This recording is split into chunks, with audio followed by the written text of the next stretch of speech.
Hey everyone, welcome to this episode. This is number 12 and it's basically about something I call the Backseat Driver. So welcome to this episode.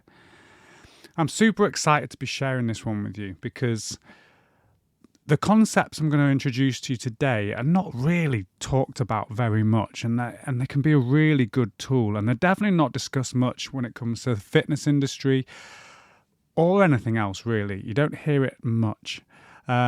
Instead, people basically that sort of stop exercising, that set a goal like a diet plan or set some positive habits, are usually labeled sort of, oh, well, they stopped, they're just lazy, or maybe even worse, they label themselves as quitters or failures. But this is rarely the case, really. What you find is basically when we find things hard to achieve and get desired results, it's not because we're lazy. It's not because we haven't got strong willpower, which is what that word gets bandied around a lot.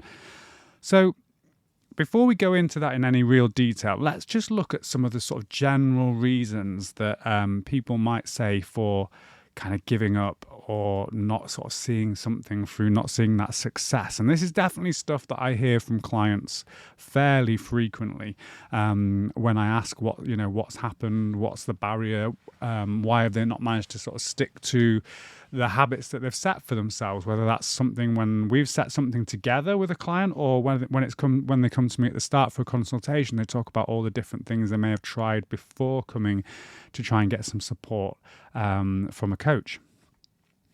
So one of the most common ones is definitely that getting fit is too hard, or sticking to the habit is too difficult. Now, if that's the case, in terms of sticking to a habit, it's not that sticking to a habit is particularly hard. It's probably just that you haven't got the right process in place. But it's definitely an excuse that people give themselves, or sometimes it's just being honest enough when you set those goals and targets to understand that nothing is going to come easy that has any real kind of merit to it, that's going to, have a real impact on your life. Good stuff doesn't come easily, so it's important from the start to sort of set the preconception, set the kind of, standard that something is going to be difficult. Especially when you want to get fit, you're going to have to push some boundaries. You're going to have to get a little bit uncomfortable. But even getting uncomfortable can become a habit, and it can feel better all the time. A good one for me is, when I first started doing cold therapy, ice baths and cold showers and stuff. To start with, it was horrible, really difficult. I had to force myself to do it, knowing that it had such good health benefits, and knowing that it would help me in some of the things I was doing at the time. And now it's something that's enjoyable. It's become a habit. My mindset has completely changed over that. And now I don't see it as hard. I see it as pleasurable because I know how good I'll feel afterwards. And that's the thing that I focus on. So it's too hard can be quite an easy one that we can band around as a way of giving ourselves, a get out. Another one is just, again, really common, especially with people that are, have families, parents, things like that. They'll definitely use that I don't have time card. That's something that people will tell themselves. But again, everyone has the same amount of hours in a day, 24. It's how you choose to spend that time. And therefore, if you don't have time for something, then it's usually because you don't see that thing as important as the rest of the things that you do in that day. So obviously we have to spend time, on our personal hygiene. If we've got kids, we have to sort the kids out and we have to go to work. But there are lots of other hours in that day where you may need to just basically manage your time better, prioritize your health and fitness over other things, which might be going to the pub or watching some TV or whatever, or sometimes just not working so much, because again that temptation is to work harder, but we become less productive, and it's proven that obviously exercise is great for mental health as well as your physical health. So make time. It's super important. Make it a priority, what I call a non-negotiable in your life, that you're going to carve out that time to stay fit and healthy. Another one is people, and this is genuine, people are genuinely scared of going to the gym, exercising in front of people. Because again, people have this sort of preconception about the gym that, well, people at the gym are going to be super fit. But in actuality, 95% of people that go to the gym aren't super fit. They all have goals like yourselves about getting fit, getting fitter. They have their own goals of what they want to do and their success. And going to the gym is part of that journey. Now, you don't have to go to the gym, but people will say the same thing about anything, whether it's just a class in their local hall. They're worried about how people will perceive them. And a lot of the time I hear people say, oh, I'll get a little bit fit before I start going to the gym. You just need to get over that, and you need to either go to the gym, sort that out, or you need to find an alternative, because again, you need an alternative because fitness needs to be a priority in your life. And again, expense. People can ban that one around quite a lot. It's too expensive for a gym membership. I can't afford, all the gym kit and all the weights and all this kind of stuff. There is loads of stuff you can do. One, gyms nowadays aren't that expensive. I think some of them are like literally 20 quid a month. Our Fit2Thrive package is 10 quid a month. That's less than like a cup of coffee a week. And people, will happily buy multiple coffees a day, multiple coffees a week. Again, that's just about prioritizing your expenses, making sure that you put your health above other things.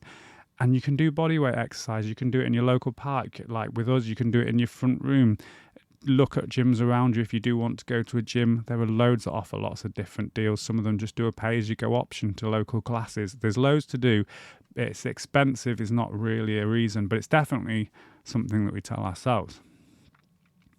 Now, another one, people are afraid that they might actually hurt themselves. Now, this might be based on sort of previous issues where they've done something and they've got injured, or it might just be a fear of getting injured. But again, with the right workout, with the right trainer, if you're working with a sort of personal trainer or a fitness coach, it's about building up gradually. It's not about just going straight into the extremes, lifting heavy weights, doing HIIT classes, long hours of cardio. You're not just going to get from the sofa and do a half marathon.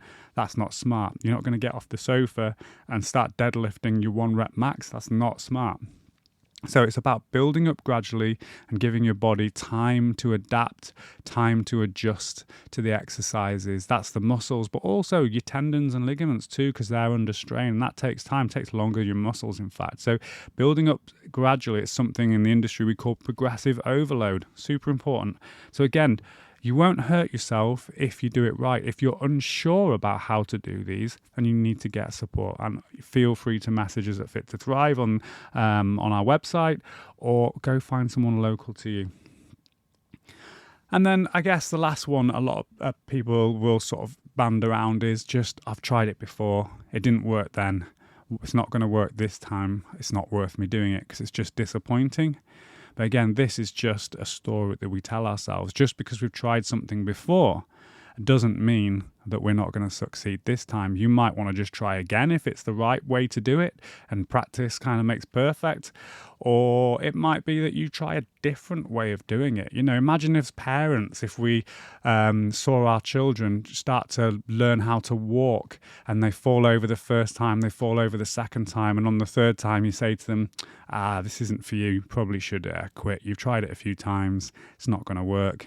Just stay crawling around on your bum. It's not going to happen. You're never going to say that. So why do we put those limiting beliefs on ourselves? A child just keeps going, keeps getting up, keeps falling over until they, manage to take those steps.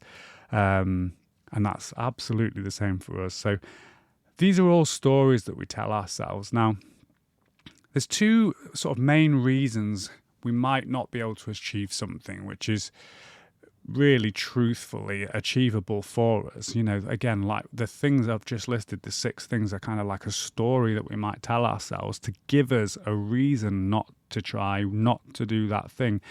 And there are 2 main reasons why we probably can achieve those things, and those we kind of get past those stories that we tell ourselves. So one is our goals are probably not aligned with our why or our values. And that's a big one. So if we set a goal and it's not aligned with our why and values, that can be a real barrier that we've sort of almost created for ourselves. Now, I'm not going to go into that one in too much detail because in podcast number 9, Finding and Applying Your Values, I talk about that in depth. So if you've not heard that one, definitely after this podcast, just go and have a listen to that and discover why maybe you're setting goals and for some reason you never quite get there, or you get distracted. It's really important that we align our goals with our values if we want to be successful long term. But today, the second reason is the one that I want to talk to you about, and that is what I've been talking about, a part of us that is creating a story to stop us. Now, there's multiple reasons why that might happen. Now, the second of these reasons is the work of what I call the backseat driver. This is a metaphor that I use myself with my clients, and I find it quite successful. People understand kind of the analogy that I'm using. Now, this is the part of our brain that's designed to protect us from harm. So it wants to keep us safe. Its intentions always really have our best interests at heart. It can often be right, and it can definitely achieve its goals of protection, but it can also often be wrong, and it can overreact to situations and give inaccurate feedback because of those overreactions. Now, this sort of part of us, as it were, part of our brain is like an older part of our brain that's evolved with us, and it's kind of come from that time, really through that sort of hunter-gatherer period, the sort of early human existence on this planet, where we had to have something that protected us all the time. We were prey, and there were lots of other predators. There was lots of things around us that could injure us, that could kill us, that could stop us flourishing in the world. And so our brains developed a part of our brain, which I call the backseat driver, to protect us from that. And like I say, it's definitely has our best interests at heart. So with that said, let's have a little look about, obviously, I'm no sort of psychotherapist, I'm no psychologist. So this is a sort of a simple metaphor, simple analogy for you guys to just sort of maybe understand thought processes a little bit. I found it really effective for myself. I found it really effective with my clients, and there's also a lot of other sort of information out there, which I'll talk about in a bit, that sort of uses similar sort of structures. Okay, so think about your brain in 3 parts. The first part is the driver. Basically, it's your human reasoning, thoughtful brain. Okay, so it's kind of you as a person, and it's the one that's going to apply logic. It's going to think about what's happening, and it's going to make an informed decision. Okay, that's the first part, the driver. The second one I've been just talking about already, which is the backseat driver, okay? It's protective, it's reactive, it's emotional, very often over-emotional. So a good way of thinking about the backseat driver, have you ever had a passenger that's constantly reacting to sort of every maneuver when you're driving because they're nervous and anxious about being in vehicles? Maybe they've had something happen to them before, they've been in an accident, and if you're slightly late braking, or if a light starts to turn, they put their hand on your leg, or they hold on to the side of the car. I don't know if you've ever had that before, but if you have, you'll understand. It's so stressful. And also what happens then is you become anxious, you become stressful. So it's a really kind of that backseat driver, that overreaction, even though you're not doing anything particularly dangerous at all, you're just driving, can be super stressful. And then let's also have a look at that third part of the brain, which I call in this sort of analogy the onboard computer, which is basically like program software that's impartial, and it can be programmed by the human or the driver or the backseat driver. So think about it like your onboard computer. It could be like your sat nav, and it could be all the different bits that are sort of running in the background in the car. So I want you to think about those. We've got the driver, we've got the backseat driver, and we've got the onboard computer. So looking at this analogy of driving, I've chosen this one and I find it quite effective because most people that I deal with, drive cars, right? And even if they don't drive cars, they've been passengers in cars and they understand about driving, they understand about the road. That's just something that happens. It's so common in our lives. So it's a really good analogy to use because I find it quite effective for people to understand the process. So the first thing I want to think about is when you start learning to drive. Or when you've just passed your test as well. So you're very inexperienced, but certainly when you really first start to get into a car with a driving instructor, or maybe you did it with your parents or someone else. As a new driver, and I want you to take yourself back to that moment when you sort of got in front of that car, super exciting, you're super nervous, and then you start to pull away. And what you realise when you first start to drive that you sort of took for granted, or you didn't even notice when you were younger and you just sat while your parents or other people drove you around, is you have to concentrate on so many different actions, multiple actions going on all the time with your feet, with your hands. You're having to look in multiple positions, looking in mirrors and behind. And it's really hard work. It's really stressful. And it's basically something that feels so alien as a new driver. But as we start to drive, as we start to get used to this, and this sort of human is processing all of these different things. So this is our driver, but part of our brain is processing all of these things happening. It starts to make decisions about what it needs to spend more attention on and what we can spend less attention on. And what happens is we start to program our onboard computer with lots of different things. So one of the things which I found fascinating when I first started driving is we start to build a better, more accurate map of the area that we live in. So being driven around, you don't tend to pay as much attention. When you're walking around, obviously you're never going to cover such a large area. And what I found was that as I drove down different roads, I'd be like, oh, this road comes out there. I didn't realise that. And it starts to piece this map of the sort of your world together. And that goes into that onboard computer. And in NLP and in the coaching qualifications that I do, especially NLP, we use this phrase, the map is not the territory. We build a map because it's our perspective of what the world looks like. But everyone will have a slightly different perspective. And it doesn't necessarily mean that it's completely accurate, the map. And as we drive more, as we cover different areas and we come down roads from different angles, the map gets more and more accurate with experience. And we build this map into our onboard computer so it's sitting there in our brain. What we also do is we start to assign tasks to the onboard computer that almost run in like an autopilot mode.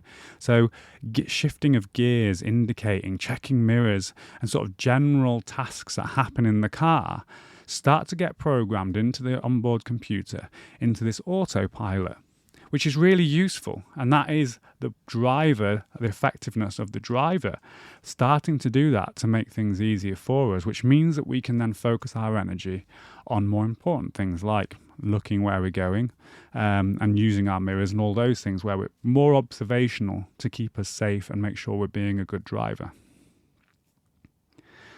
Now, the backseat driver can also program the software if allowed. Now, sometimes this can be useful, but a lot of the time, again, like we've talked about the backseat driver being very protective, very reactional, very emotional, it can also bring a lot of anxiety, a certain level of anxiety that really makes us cautious when we need it, which is good. But a lot of the time, like we talked about in the backseat driver being over-emotional, can also make us a bad driver and cause an accident because... And an idea of that, again, would be as a driver, if we've had an accident, the backseat driver starts to tell us maybe we're not a good driver. We start to get nervous. Oh, I don't like reverse parking because I once reverse parked into someone's car and they got really angry and it was super stressful and the insurance company and the whole hassle was awful. So we start to avoid, reverse parking, or we become more cautious and we start to second guess ourselves when we're pulling out at junctions and roundabouts. And you see this sometimes in drivers on the road, and you can see them sometimes a mile off, and you can see other drivers notice as well that this person is a nervous driver. And they have been the product of a backseat driver that's been now is overcautious. Just because something's happened once doesn't make you a bad driver. It probably actually makes you more aware. So it's about whether you listen to that feedback or whether you, sort of thank the backseat driver trying to keep you safe, and then you start to just drive and use your driver's brain again. The backseat driver also can just actively shout at us to get what it wants, or to constantly just kind of take control of our life. Now, again, if you have a picture of, I don't know, like a child in the back, it might be shouting, distracting you constantly from your journey, asking you to pull over to McDonald's, and you've got an idea about where you want to go, and maybe the child in the back's got another idea. And if you think about sort of, again, just taking this analogy super far, if you think about any journey that you go on in the car, whether it's a sort of short distance or a long distance journey, you have an idea about where you want to go. Usually you have an idea about when you want to arrive. And these are just like goals that we have in our life, short-term, medium, long-term goals. We might have stops on the way that we have to do sort of smaller goals, box off before we get to the end destination, right? But the backseat driver, again, is one of those ones that can just distract us constantly, get us to stop our journey, go a different way that we didn't want to go to, make us late to hit our goals. And it's doing it by talking to us constantly. Now, obviously, in a car, they'd be asking you to stop. Maybe they'd be wanting to go to a different location that you don't even want to go to. But in life, it's things like, you're not good enough. We've done this before and failed, and it was really embarrassing, so we shouldn't try again. So it's things like that are constantly in our head. The backseat driver is constantly talking us, distracting us from our journey, for one, and also stopping us possibly even getting to the end destination. So we have to manage the backseat driver. We have to remove unwanted software programming on that onboard computer that may have been put in there by the backseat driver. And we have to work around programs we might not even be able to change. There might be something just in our nature that's built into us that we can't actually change because we have a particular trait, let's say a personality trait, but we can start to actually manage it and work around it. We definitely should listen to the advice of the backseat driver because, as I said, it wants to protect us, but we should decide how we respond to the feedback, okay? So when I talked about removing unwanted software programming that the backseat driver has probably put into our onboard computer, what I mean is, if our backseat driver has been talking to us a lot in a negative way, lots of self-talk, we start to build these stories like we talked about at the start, like, what's the point of even trying? It didn't work before, I might as well quit before I start and avoid the embarrassment. Or it's too hard, we can't do that, we're not tough like that other person, we don't have willpower, or I'm afraid, or whatever it might be, I don't have time. These are all stories. If those stories are listened to enough by the driver, start to believe it. It starts to go into their onboard computer, it gets programmed in, and then it becomes an autopilot. And an autopilot is great if it's programmed with the right things, but if it isn't, then you're just running on an autopilot and allowing those stories, and that's what they are, they're not truths, they're stories, to constantly run in your life in the background, and they will control your decisions for you. They will stop you doing what you want to do, and ultimately, for most people, they'll make you very unhappy. So when I say we can remove that unwanted programming from the onboard computer, what we need to do is we need to start observing what autopilots we have running in our onboard computer on a daily basis. So that means you have to start listening to that self-talk in your brain. You make a decision, maybe, I'm going to go out with my friends tonight, and then the backseat driver starts to talk in your ear. Oh, well, I don't know. I don't feel great today. I feel a bit bloated, or, oh, I'm a bit low in energy. You know, if you go out, you're going to have loads of fun, but the backseat driver starts talking to you. And this happens all the time. Listen to that self-talk and start to decide whether that is valid information. Is there a risk of you going out? Is there something that you should be avoiding?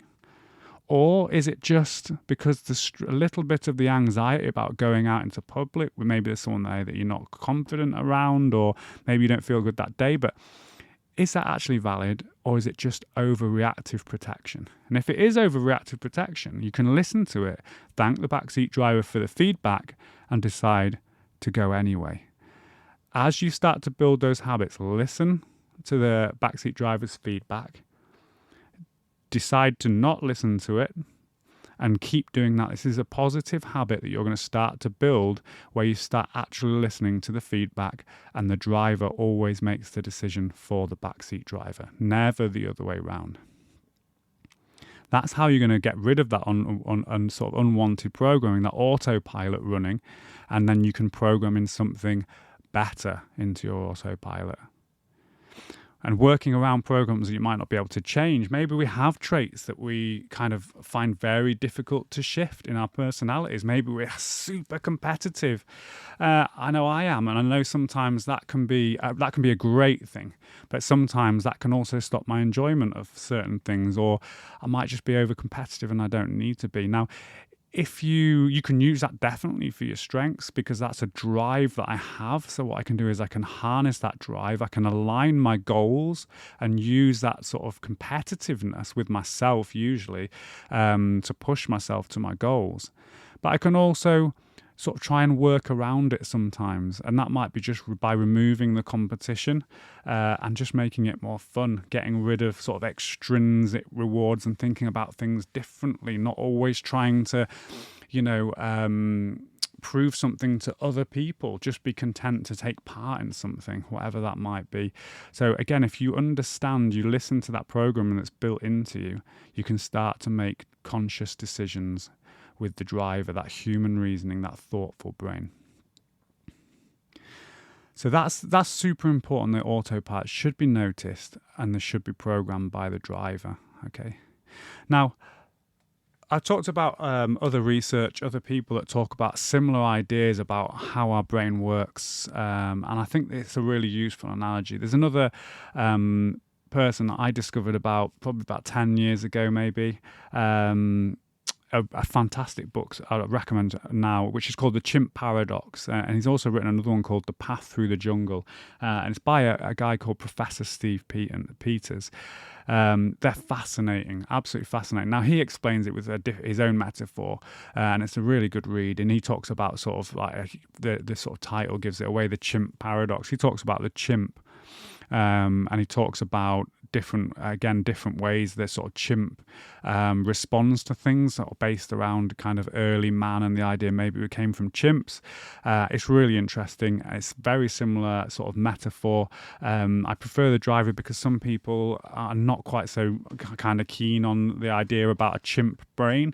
It can kind of confuses them a bit, or they just don't really like it. So for me, the driving metaphor works a little bit better, but the book is fantastic. And I definitely recommend, and it goes into much more detail, obviously, than I do in a podcast, and he's far more qualified to talk about this too. And he obviously uses it with his clients as a professor in psychology. So to finish up, remember, it's not necessarily about what people will always call willpower, okay? You can't have endless willpower. You can't have endless motivation. There's going to be days when you don't feel like you want to do something. You don't have the energy. But again, that's when the autopilot will start to run. And if you've built good programming into your onboard computer and the autopilot is running, then you'll find that you'll actually start to keep doing these things, keep building these habits. So make sure you've got clear goals that align with your values and your why. Manage the backseat driver. Thank it. It's there to protect you. It's certainly not a negative thing, but listen to the feedback and make decisions on how you respond. That's super important. You can have two separate people having the same situation happen to them, and they can respond completely different. One person can be angry that they've been mistreated by someone, and they're frustrated and they become violent. And another person can go, this person has said something negative about me, I'm going to prove them wrong. They can harness that and they can turn it into a positive. Thank you for the feedback. That will make me better. That will make me stronger. Same scenario, two different ones. Emotional, probably more the backseat driver, the person that looks at it, listens to the feedback, feels the emotion, which is absolutely natural to feel the anger and the frustration if someone's wronged you. But at the same time, then question that emotion and choose how you respond. What are you going to do with that emotion that the backseat driver's given you? Are you going to just get angry and start shouting or violent? Or are you going to sort of process it, take a breath, and then turn it into a positive? Really important.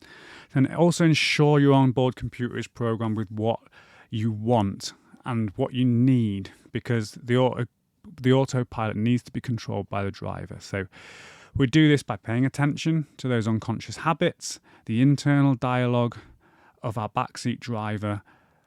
What does it tell you? What will you choose to listen to? So that's kind of like something for this week. I want you to, when you've got your free time, listen to that internal dialogue.